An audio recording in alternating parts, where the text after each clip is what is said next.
पराग Pareek flexi cap fund. यह fund एक flexi cap category का फंड है। फ्लेक्सी कैप कैटेगरी वह कैटेगरी होती है जिसके अंदर तीनों ही सेक्टर के अंदर इन्वेस्टमेंट किया जाता है, large cap, mid cap, small cap. सबसे पहले इसके पास्ट रिटर्न पर एक नज़र डालते हैं। इस फंड ने पिछले एक साल में 22% से ज़्यादा का रिटर्न दिया है, 2 सालों में 44% से ज़्यादा का रिटर्न दिया है, 3 सालों में 23% से ज़्यादा का रिटर्न दिया है और 5 सालों के अंदर 19% से ज़्यादा का रिटर्न दिया है। वहीं बात करें कैटेगरी वाइज रिटर्न की तो इसने एक साल में 20% से ज़्यादा का रिटर्न दिया है, 2 सालों में 37% से ज़्यादा का रिटर्न दिया है, 3 सालों में 15% से ज़्यादा का रिटर्न दिया है और 5 सालों में 12% से ज़्यादा का रिटर्न दिया है। तो आप देख सकते हैं कि इस फंड ने हर एक साल अपनी कैटेगरी को बीट करा है, तो इस लिहाज से यह निवेश के लिए एक अच्छा ऑप्शन हो सकता है। बट यहाँ पर यह एक ओपन एंडेड कैटेगरी का फ़ंड है। ओपन एंडेड वह फ़ंड होते हैं जिसमें आप कभी भी इन्वेस्टमेंट कर सकते हैं और कभी भी विड्रॉ कर सकते हैं। इस फंड का बेंचमार्क निफ्टी 500 है। बात करें इस फंड पे एग्ज़िट लोड की तो यदि आप एक साल से पहले 10% विड्रॉ करते हैं तो उसके ऊपर आपको किसी भी प्रकार का कोई एग्ज़िट लोड नहीं लगेगा। वहीं उसके ऊपर के अमाउंट पे अगर आप एक साल से पहले विड्रॉ करते हैं तो 2% का एग्ज़िट लोड लगेगा और अगर आप एक साल के बाद विड्रॉ करते हैं तो उसके ऊपर 1% का एग्ज़िट लोड लगेगा। वहीं अगर आप 2 साल के बाद अपना पूरा अमाउंट विड्रॉ करते हैं तो उस पर किसी भी प्रकार का कोई एग्ज़िट लोड नहीं है। वहीं बात करें इस फंड में इन्वेस्टमेंट की तो एसआईपी और लमसम दोनों ही केस में आप 1000 रुपये से इन्वेस्टमेंट की शुरुआत कर सकते हैं।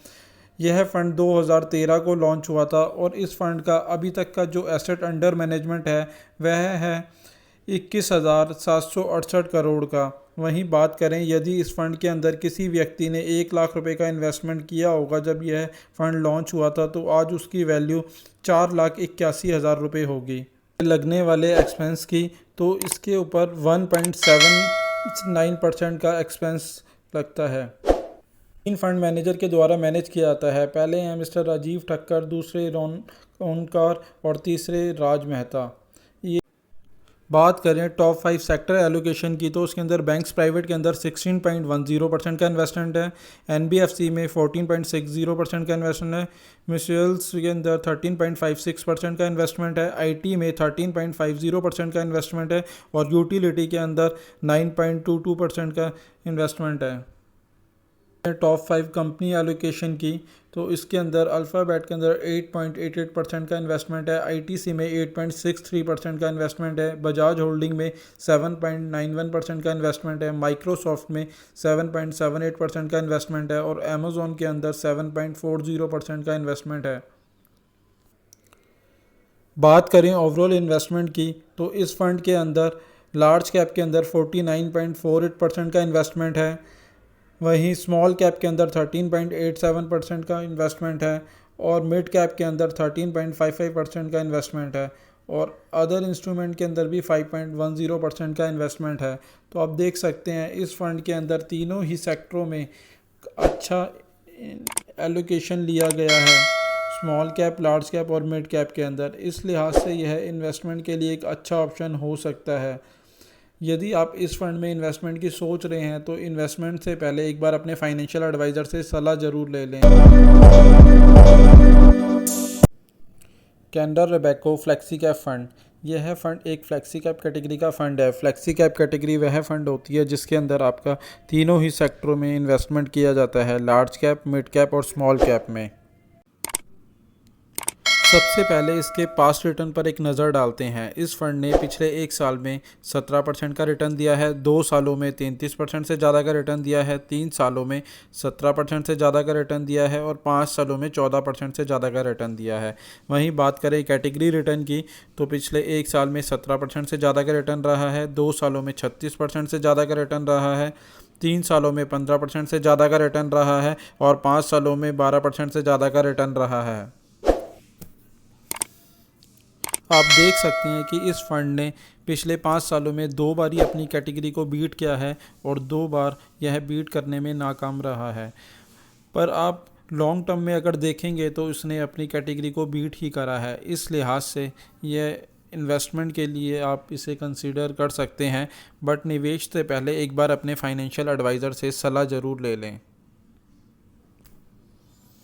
ओपन एंडेड फ़ंड है। ओपन एंडेड वह फ़ंड होते हैं जिसके अंदर आप कभी भी इन्वेस्टमेंट कर सकते हैं और कभी भी विड्रॉ कर सकते हैं। वहीं बात करें इस फ़ंड के बेंचमार्क की, तो उसका बेंचमार्क BSE 500 है। बात करें एग्ज़िट लोड की, तो यदि आप 1 साल से पहले इस फ़ंड से विड्रॉ करते हैं तो आपको 1% का एग्ज़िट लोड लगेगा, और वहीं अगर आप 1 साल के बाद करेंगे तो किसी भी प्रकार का कोई एग्ज़िट लोड नहीं है। वहीं बात करें इन्वेस्टमेंट की, तो SIP के केस में आप 1000 रुपये से इन्वेस्टमेंट की शुरुआत कर सकते हैं, और लमसम के केस में आप 5000 रुपये से इन्वेस्टमेंट की शुरुआत कर सकते हैं। यह फ़ंड 2003 को लॉन्च हुआ था, और इस फ़ंड का अभी तक का जो एसेट अंडर मैनेजमेंट है वह है 7256 करोड़ रुपए का। वहीं अगर किसी व्यक्ति ने इस फ़ंड में 1 लाख रुपए का निवेश किया होता जब यह फ़ंड लॉन्च हुआ था, तो आज उसकी वैल्यू 21,84,000 रुपये होती। इस फ़ंड का एक्सपेंस रेशो 1.91% का है। इस फ़ंड के फ़ंड मैनेजर श्री दत्ता हैं। बात करें इसके टॉप 5 सेक्टर एलोकेशन की, तो इसके अंदर बैंक्स प्राइवेट के अंदर 18.40% का इन्वेस्टमेंट है, IT के अंदर 14.82% का इन्वेस्टमेंट है, NBFC के अंदर 8.62% का इन्वेस्टमेंट है, ऑयल एंड गैस के अंदर 6.75% का इन्वेस्टमेंट है, और कैश में 6.51% का इन्वेस्टमेंट है। टॉप 5 कंपनी एलोकेशन की, तो उसके अंदर इन्फोसिस के अंदर 7.84% का इन्वेस्टमेंट है, HDFC बैंक में 6.89% का इन्वेस्टमेंट है, ICICI बैंक के अंदर 6.88% का इन्वेस्टमेंट है, रिलायंस के अंदर 5.75% का इन्वेस्टमेंट है, बजाज फाइनेंस में 3.88% का इन्वेस्टमेंट है।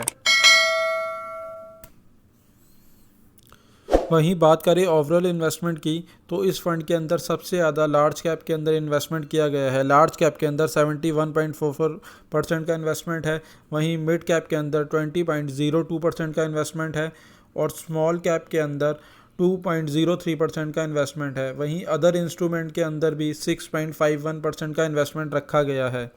तो आप देख सकते हैं कि इसके अंदर तीनों ही सेक्टर के अंदर एलोकेशन लिया गया है। वहीं अगर आप इस फंड में इन्वेस्टमेंट की सोच रहे हैं तो इन्वेस्टमेंट से पहले एक बार अपने फाइनेंशियल एडवाइज़र से सलाह ज़रूर ले लें। साथ ही साथ यदि आप इस फंड में या किसी भी और फंड में इन्वेस्टमेंट करना चाहते हैं तो अब आप हमारे मोबाइल ऐप के थ्रू भी इन्वेस्टमेंट कर सकते हैं, जिसका लिंक नीचे डिस्क्रिप्शन में दिया गया है।